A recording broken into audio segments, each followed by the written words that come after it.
Hare Krishna. The Gita is not just didactic but also therapeutic. When a patient goes to a doctor, the doctor gives a didactic explanation.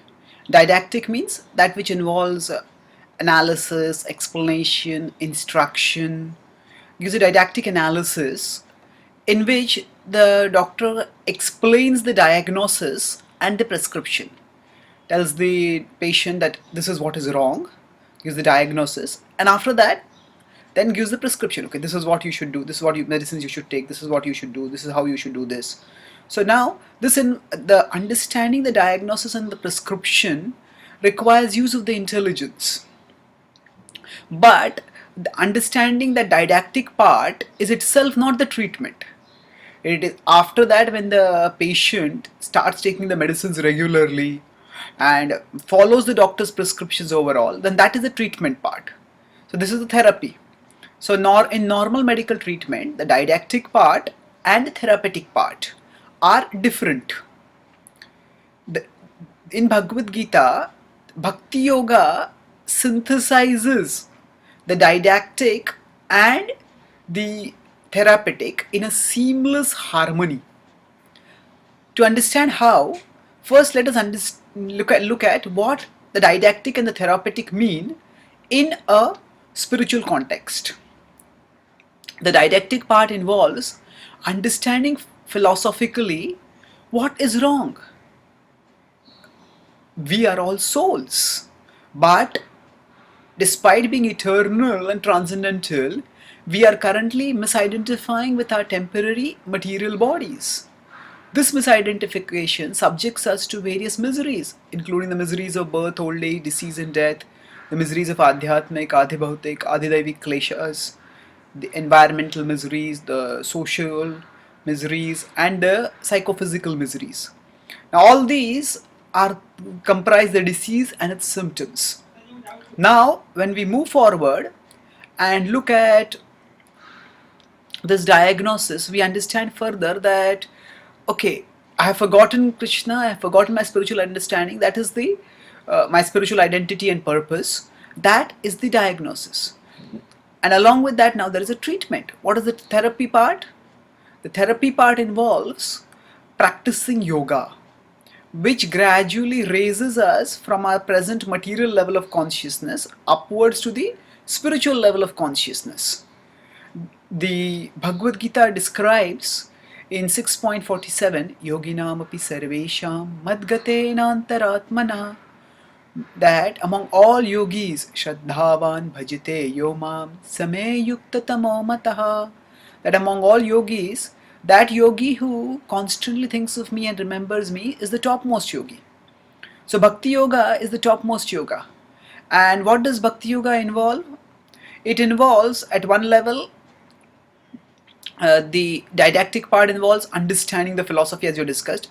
In Bhakti Yoga, the therapy involves not just fixing the mind on some abstract conception of spirituality, but fixing the mind on the concrete absolute truth in a personal, in the highest personal manifestation, that is Krishna.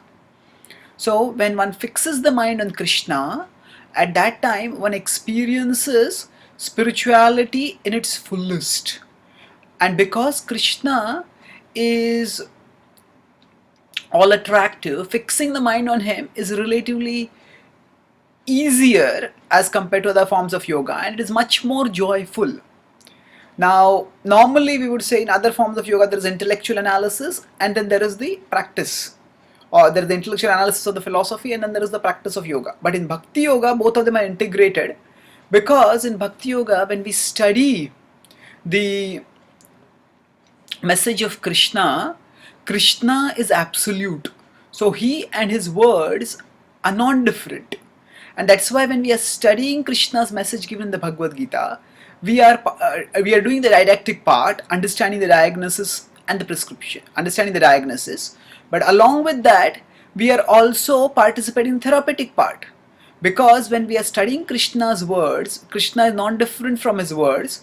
So we are, through Krishna's words, contacting Krishna, connecting with Krishna, remembering Krishna. And thereby, we are curing our spiritual amnesia just by studying the words of Krishna. The Bhagavad Gita in 18.70 points to this didactic therapeutic synthesis. Adhishyate chayayamam dharmyam samvadamavayo jnana tenaham ishtasyamiti me matihi. So Krishna says, Adhishyate chaya imam. One who studies this dharmyam samvadamavayo, sacred conversation of ours, jnana tenaham. And such a person is practicing jnana yajna. Jnana yajna is worshipping me with the intelligence. Ishtasyam iti me matihi is practicing the sacrifice of knowledge and is worshipping me with the intelligence. So, normally, study is considered intellectual. It is the didactic part, and worship is considered a devotional activity. That would be a therapeutic part. But Bhagavad Gita is saying that the didactic and the therapeutic are integrated together. And just normally, when we just go and understand and try to understand what the doctor is telling us, that doesn't cure us. That explains us what we should do so that we will get cured. But when we are studying the Bhagavad Gita, that itself is a part of the cure. Because we are remembering Krishna, and remembering Krishna is the essence of curing ourselves through spiritual therapy or Bhakti Yoga.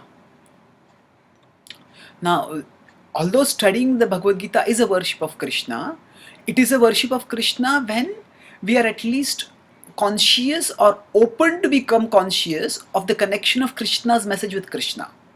But unfortunately, some people who study the Bhagavad Gita with an impersonal bias or an anti-devotional, hypercritical attitude, such people separate the Bhagavad Gita from Krishna.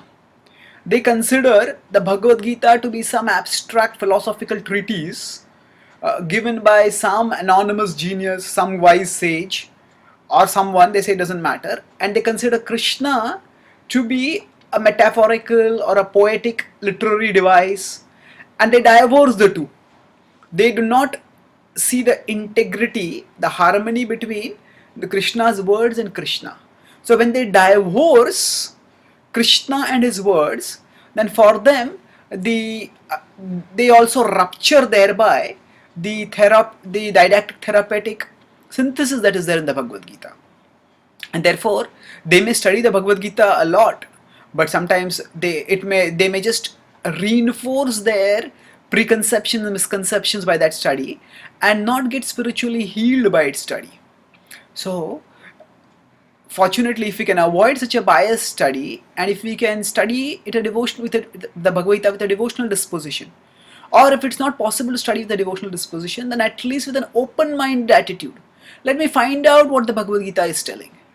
Let me not bring my own conceptions into the Gita. Let me just open myself to understand what the Bhagavad Gita is saying.